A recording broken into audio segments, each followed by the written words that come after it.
It's really difficult to pick my favorite memory from the school.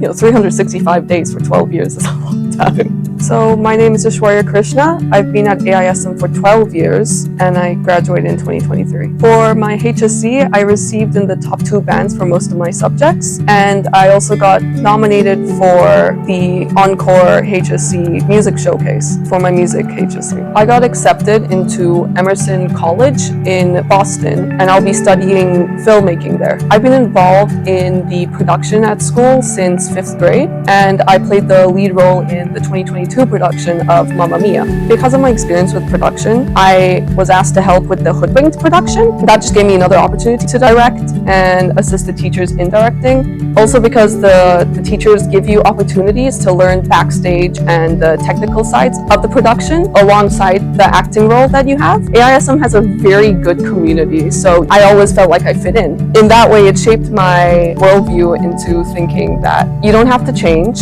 You can be exactly who you are. People will be there to help you and people will be there to love you for it. Those are the memories that make up the bulk of my experience at AISM, and they make me the happiest.